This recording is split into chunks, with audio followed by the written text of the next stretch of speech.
Bonjour et bienvenue à une nouvelle vidéo concernant le protocole UIGRP.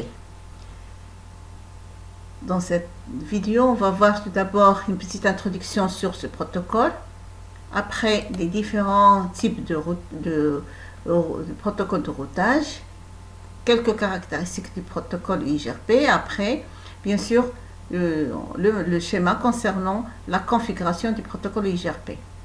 Bien.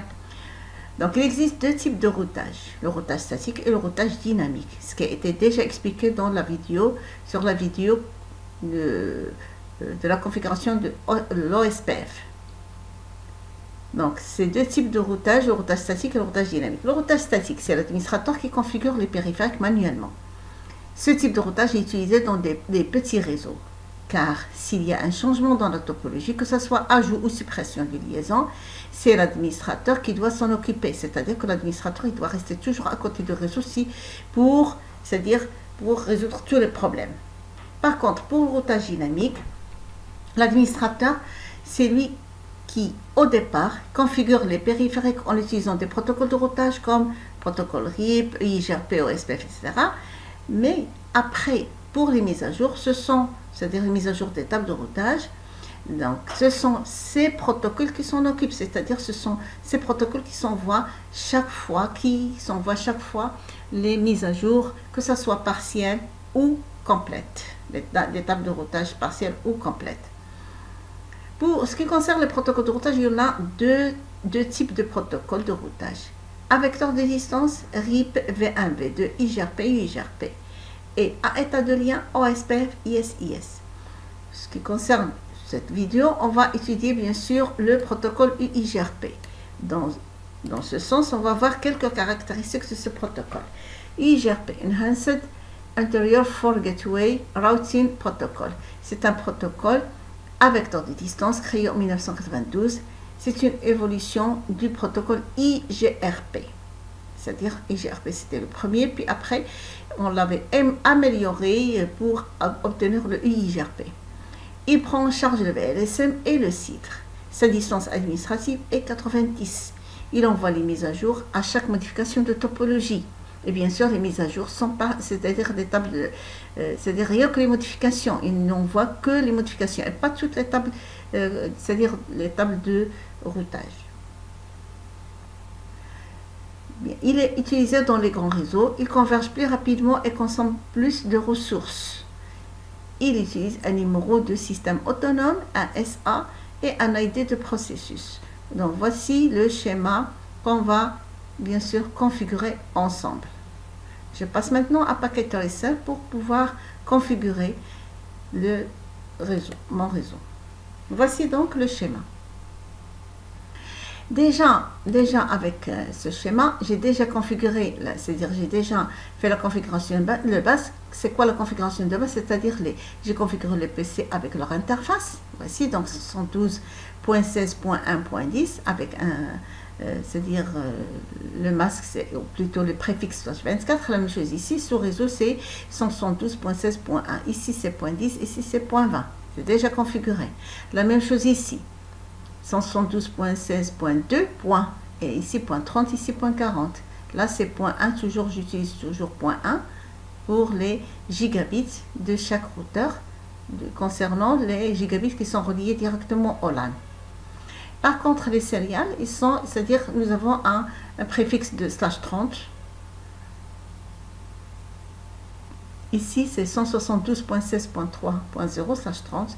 Donc ici .1, ici .2, c'est-à-dire 3.1 et là 3.2. La même chose ici, 192.68.10.8/30, c'est-à-dire ici c'est .9, 10.9 et là c'est 10.10. D'accord? Donc toutes les interfaces des trois routeurs ils sont configurées, c'est-à-dire regardez ici, déjà nous avons les trois interfaces, gigabit serial 000 et serial 001. Ils sont déjà configurés. La même chose ici. Rien que les interfaces, rien que le nom des routeurs et les interfaces qui sont déjà configurées. Ça, on l'a déjà vu. Je l'ai déjà montré sur plusieurs vidéos. Donc, là, c'est... Mais on va procéder maintenant à la configuration du protocole EIGRP. Bien sûr, on peut déjà tester le ping entre les PC de chaque LAN. Voilà, je clique ici, je clique sur le PC 1 et pour envoyer un ping sur le PC 2. Voici, ça marche. La même chose ici, entre PC 3 et PC 4. Ça marche. Entre PC 5 et PC 6. Et voilà, c'est ce que ça fait, c'est-à-dire ça marche. Par contre, pour pinguer entre les différents LAN, c'est pas possible entre les différents réseaux, ça marche pas. Pourquoi? Parce qu'il n'y a ni routage statique qui est configuré, ni routage dynamique. C'est-à-dire rien n'est encore configuré. C'est normal parce que ce routeur, il ne peut pas, c'est-à-dire il ne peut pas communiquer avec les autres sur réseaux qui sont lointains. C'est parce qu'il ne contient ni des routes statiques, ni des routes dynamiques. Maintenant, on va essayer, je vais commencer directement à configurer le protocole RIP. Mais avant cela, je vais entrer dans le routeur. EN, c'est Enable. Ou EN, tout simplement, c'est la même chose. Ici, je vais, par exemple, afficher.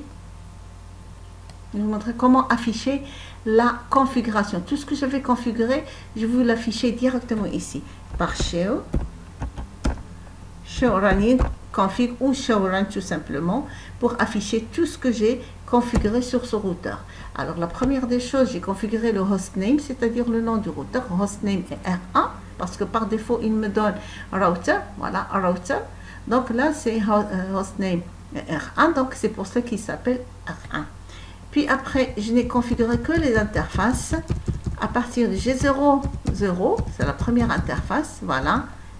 Donc, j'ai mis interface gigabit ou G00 tout simplement, puis IP adresse, l'adresse 172.16.1.1, c'est celle-là, 172.16.1.1, et le masque, bien sûr, de cette adresse /24, donc nous avons 3 fois 255 et .0. Puis après les interfaces, les autres interfaces sériales, bien sûr que j'ai déjà configuré. Voilà. Première interface sériale 000, celle qui est reliée directement avec R2, avec l'adresse 172.16.3.1 et avec le masque, bien sûr.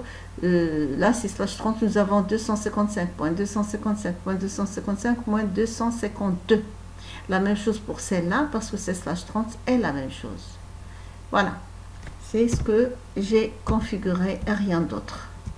Voilà, maintenant je vais passer directement en mode de configuration globale. Configure terminal ou conft tout simplement. Puis après, je vais commencer la configuration du protocole EIGRP. Commençons par router EIGRP et bien sûr le numéro du système autonome. Le système autonome, il doit être le même sur tous les routeurs pour qu'ils puissent communiquer ensemble. Donc, par exemple, je prends 1, c'est-à-dire le système autonome, le SA1. Entrée. Maintenant, nous sommes dans le mode configuration du protocole IGRP, router, config-router. Maintenant, bien sûr, je vais configurer l'ID de routeur. Donc, je tape EIGRP, espace, router ID, et le numéro de l'identificateur, c'est-à-dire le numéro l'ID du processus ou du process de chaque routeur. Ils sont différents. Donc, 1.1.1.1. Voilà. Maintenant, c'est network. C'est comme le protocole de OSPF. Il faudra indiquer tous les réseaux qui sont directement connectés, les réseaux, hein, les adresses des réseaux, pas des interfaces, les adresses des réseaux qui sont directement connectés à ce routeur par l'intermédiaire de l'instruction network. Et la première adresse est celle-là, 172.16.1.0. En utilisant le masque générique. Le masque générique, je l'ai déjà expliqué dans la vidéo, sur la vidéo plutôt de l'OSPF. Mais ça n'empêche que je vais vous montrer comment le faire. Voilà. Pour le masque générique, comment calculer le masque générique? Soit par exemple l'adresse, c'est celle-là, l'adresse IP 172.16.1.0/24. Le masque de cette adresse IP est 200, parce que /24, c'est-à-dire 24 bits à 1. 255.255.255.0, c'est-à-dire 255, c'est 8 bits à 1. 8 bits à 1, 8 bits à 1. Donc ça fait 8 plus 8 plus 8, ça fait 24 bits à 1. Pour calculer le masque générique, on procède comme suit. Toujours on prend le maximum, c'est-à-dire 255 partout. Et on soustrait à cette adresse le masque que nous avons ici. Donc là, c'est moins 255.255.255.0, ce masque-là. Et le résultat obtenu, c'est le masque générique. C'est le masque générique. C'est le masque générique. C'est le masque générique. Voilà.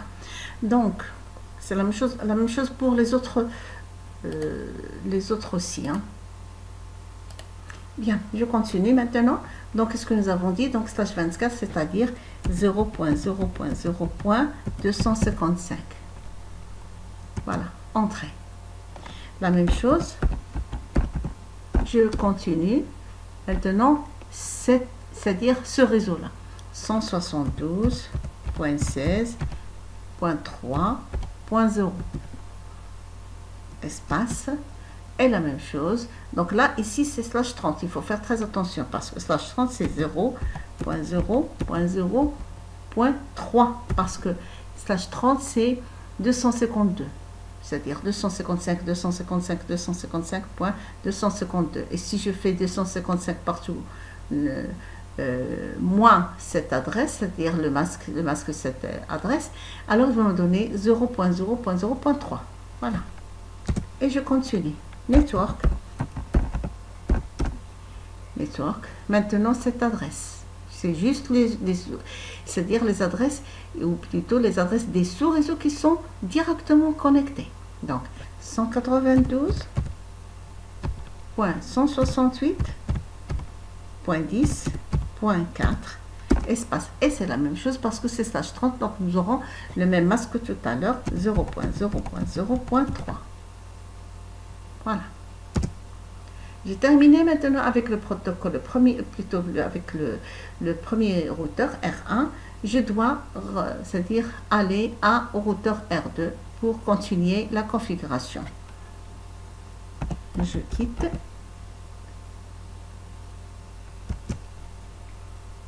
Le mode de configuration du protocole IGRP. Voilà. Et maintenant, je vais aller ici, à ce routeur. Connecté. Et maintenant, la même chose que tout à l'heure. Routeur EIGRP et le même numéro de système autonome. Il faut qu'ils soient tous dans le même système autonome, sinon ça ne marche pas. Bien. EIGRP, router ID, voilà. Et je tape maintenant le numéro de l'ID, c'est 2.2.2.2, 4 fois. Et maintenant, network. Bien sûr, les sous-réseaux qui sont justement, directement connectés à ce routeur. En commençant par celui-là, il est connecté par le G00. C'est 172.16.2.0. Le masque, c'est /24, donc ça va être 0.0.0.255. Je l'ai déjà expliqué. Voilà. Maintenant, network, on va voir encore juste par le réseau qui est connecté par S000, c'est celui-là, 172.16.3.0. Bien sûr, ici, le préfixe c'est /30, donc le masque générique, c'est 0.0.0.3. Voilà. Voilà, maintenant, donc il est c'est-à-dire connecté, c'est-à-dire cette liaison, elle est en app avec celui, c'est-à-dire il va y avoir l'échange des, c'est-à-dire les mises à jour entre les deux routeurs. C'est pour ça qu'il m'a envoyé il m'a dit que voilà le network neighbor, c'est-à-dire les voisinages, il va y avoir la communication entre les deux par le protocole UIGRP. Je continue maintenant et il me reste encore celui-là, ce réseau qui est directement connecté. Je peux même tester que normalement ça doit marcher, ça doit pinguer entre celui-là et celui-là. Automatiquement ça ping. Mais je continue sur ce chemin-là. Je vais mettre network 192.168.10.8 espace la même chose, slash 30, c'est-à-dire 0.0.0.3. Voilà. Okay.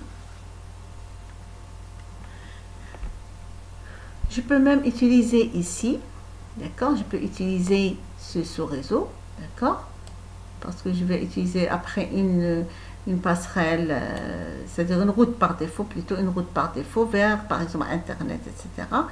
Donc ici, c'est 209, network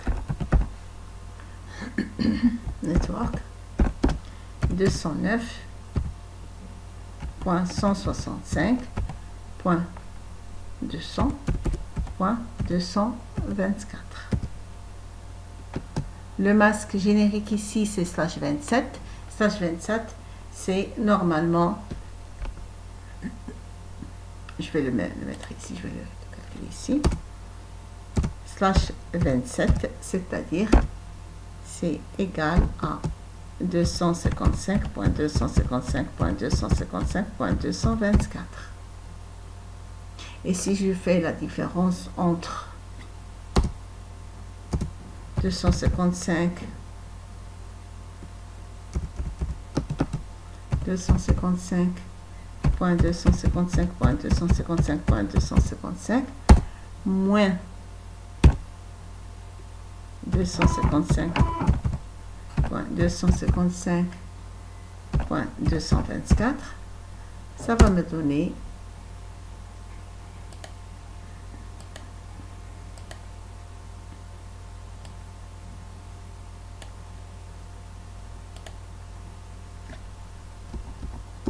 0 pour que je puisse avoir les 0 0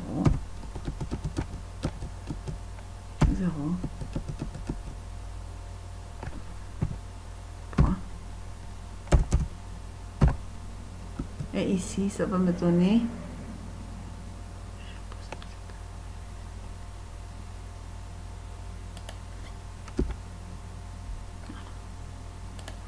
donc là c'est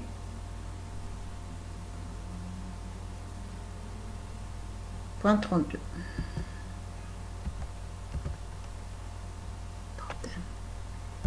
31 voilà 31 0.0.0.31 voilà, je reprends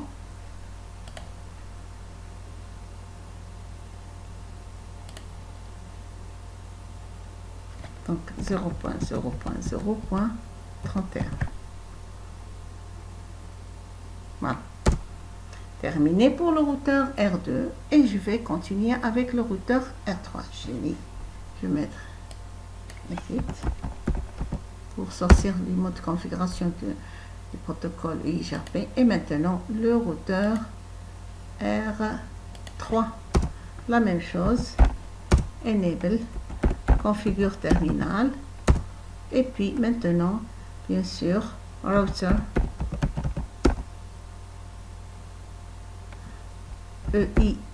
EIGRP et le numéro de système autonome qui est 1 toujours. Maintenant EIGRP router ID -ID et 3.3.3.3. On donne les numéros respectivement correspondant au numéro de routeur. Voilà. Et maintenant, bien sûr, ici c'est les networks. Network.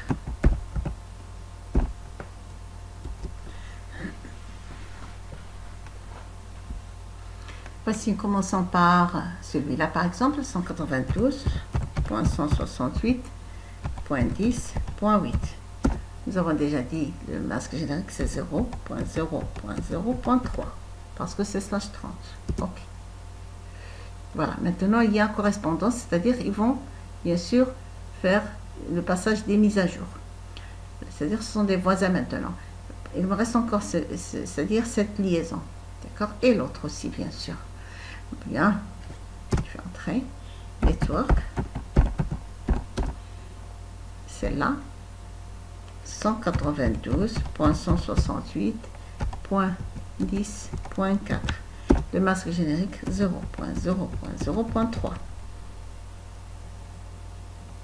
Voilà. Voilà. C'est la correspondance avec serial 00012, c'est-à-dire du routeur R1. D'accord? Voilà. Maintenant, connexion. Il me reste encore celui-là. Celui-là, c'est network 192.168.1.0, mais cette fois, le masque, c'est /24 ici, donc c'est 0.0.0.255. Voilà. J'ai terminé. Et maintenant, je dois vérifier. Je vais vérifier, bien sûr, est-ce que ça ping de, c'est-à-dire tous les LAN ou tous les réseaux, c'est-à-dire ils communiquent entre eux. Est-ce qu'il n'y a pas de problème? Donc voilà. Je ping de là à là. Voilà, ça marche. Je reprends. Je ping de là à là. Voilà, ça marche. Je reprends. Parce qu'il faut un petit peu de temps. Voilà, maintenant ça va marcher automatiquement. De là à là, la même chose. Voilà. Il faut un petit peu de temps, c'est tout. Hein. Voilà. Et de là, par exemple, de là à là. Voilà, ça marche.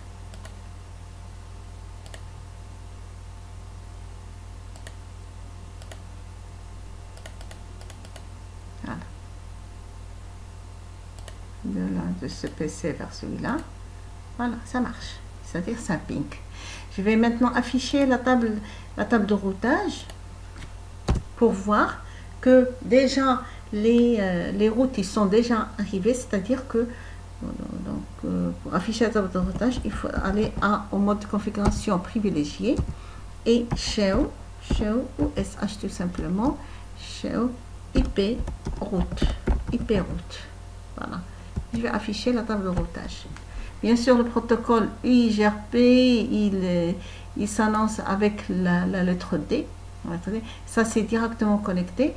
Donc, voilà, le routeur R1 est directement connecté au réseau 172.16.1. 172.16.1. Ici, 172.16.3. Voilà. Et celui-là, 192.168.10.4. Ok, voilà. Par contre, pour les réseaux lointains, ils sont arrivés par le protocole, c'est-à-dire UIGRP. Voici la lettre D parce que je peux vous montrer ici. D, c'est UIGRP. D, c'est UIGRP. C'est la signification de UIGRP. Donc voilà, 172.16.2, c'est celui-là, d'accord, bien sûr, via 172.16.3.2. Il est arrivé par là, par cette interface, d'accord. Donc, par exemple, celui-là, si par exemple quelqu'un veut aller c'est-à-dire communiquer avec un PC de ce réseau-là, donc il doit passer par cette interface, c'est-à-dire l'adresse d'ici, cette passerelle. Okay. La même chose, s'il veut communiquer avec 192.168.1.0, voilà, celui-là, c'est bon. Donc là, il a normalement deux chemins, soit celui-là, soit celui-là, d'accord. Donc, voilà, il veut passer par, normalement, je vous ai déjà dit tout à l'heure que la distance administrative c'est 90, voilà, 90 partout. 90. Pour l'OSPF c'est 110 et pour le RIP c'est 120. Voilà, donc pour arriver, donc il peut passer par via 192.168.10.6, d'accord, voilà, point 10.6, et là pour arriver aussi à, et bien sûr la même chose ici pour 18, c'est sur ce réseau, d'accord, via 172.16.3.2, là, point 3.2 par cette, ce, d'accord, voilà, en général, c'est ce que, bien sûr, il peut même passer par 10.6 aussi, donc il y a deux chemins, soit celui-là, soit celui-là, je vais vous montrer, voilà. Soit 90, voilà, soit via 172, 16.3.2 ou bien 192, 168.10.6, c'est-à-dire via cette passerelle, soit par cette passerelle pour pas aller là, ou soit par cette passerelle pour aller là.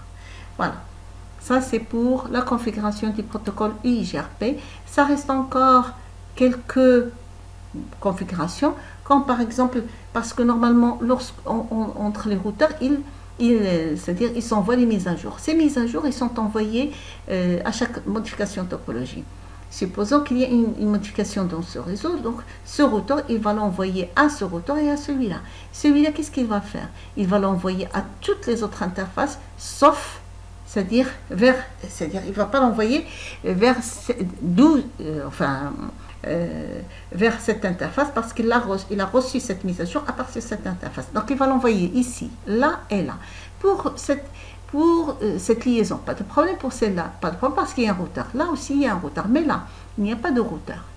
Donc, pourquoi gaspiller de la bande passante? Pour ne pas gaspiller de la bande passante, ce qu'on va faire, c'est de rendre les mises à jour passives vers ces interfaces, c'est-à-dire ces interfaces, on va les rendre passives en ce qui concerne les mises à jour. Donc voilà la même chose ici, c'est-à-dire le routeur, lorsqu'il va recevoir une mise à jour de n'importe quel, c'est-à-dire soit du routeur R2 ou de R3, il ne doit pas l'envoyer c'est-à-dire vers ce réseau parce qu'il n'y a pas de routeur. Donc c'est pas la peine de gaspiller de la bande passante. Donc c'est pour cela que je vais directement rendre passive cette interface.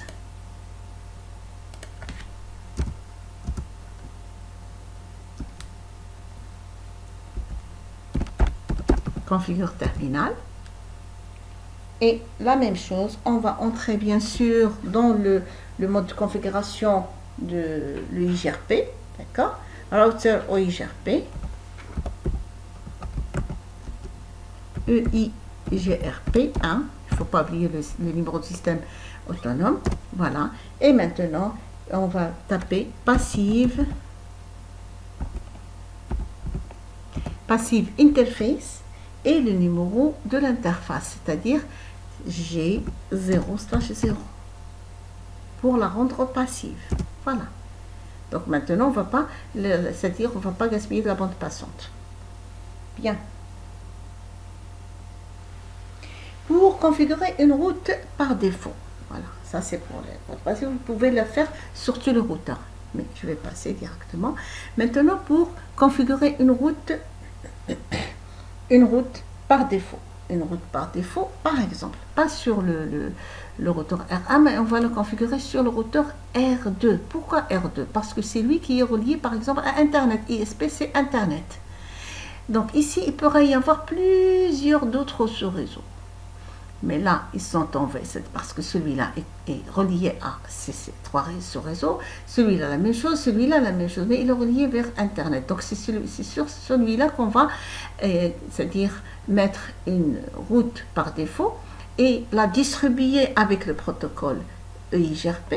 Si jamais quelqu'un veut, c'est-à-dire envoyer un message ou communiquer avec un autre réseau, à part ceux qui sont sur la topologie, il doit, c'est-à-dire il va trouver une route par défaut, il va aller directement vers R2 et vers ISP.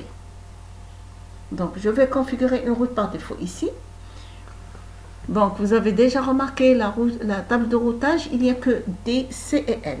Mais après la route par défaut, on va voir qu'il y a un autre genre d'indication. Donc, voilà.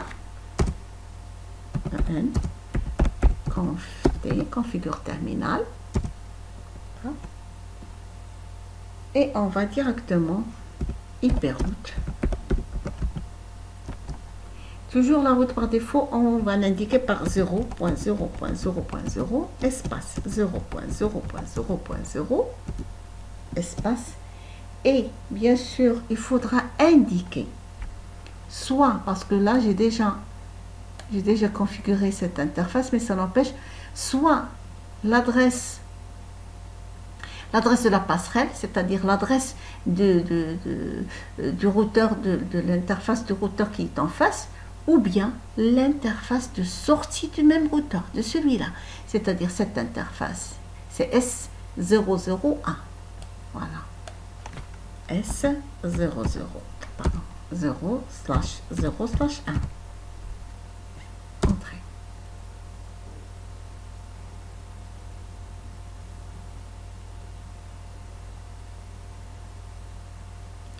Hyperroute 000 S00.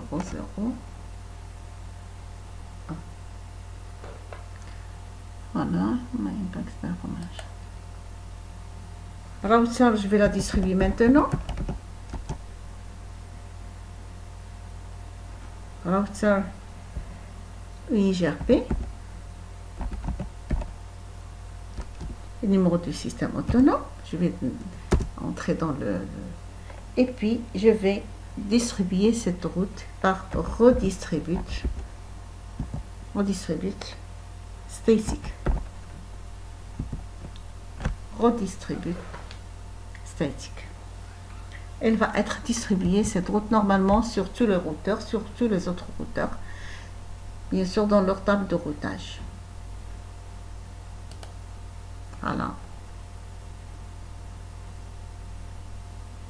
Bon, je vais aller ici pour voir est-ce qu'elle a été déjà reçue.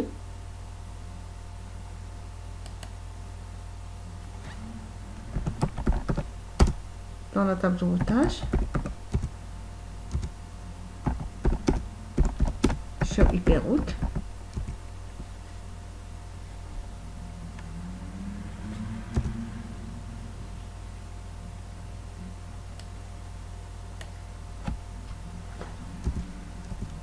Voilà. Voilà. Elle a été reçue. Elle est reçue. Regardez. Avec des étoiles. Elle a été distribuée par, bien sûr, par le protocole IGRP. D'accord? EX, c'est external ici. Voilà. External. Voilà. Cette route, elle a été distribuée vers le routeur R1. La même chose, on va trouver la même chose ici vers le routeur R3. Dans sa table de routage, EN. Show hyperroute. Et la même chose. Voilà, la même chose. Elle a été distribuée avec le protocole IGRP qui a la distance administrateur administrative plutôt, qui est égale à 170. Regardez ici. Voilà. C'est IGRP external qui a normalement une distance administrative de 170. D'accord? Voilà, elle a été distribuée. Voilà. Il y a. Donc là, si on ajoute un réseau ici, n'importe, c'est-à-dire, bien sûr, n'importe quel sous-réseau ici, il peut pinguer ou peut communiquer avec les sous-réseaux qui sont au-delà de ce ISP, c'est-à-dire sur Internet. Voilà, j'espère que tout ce qui concerne la configuration, toute la configuration concernant le protocole IGRP a été bien clair. Et à une prochaine vidéo.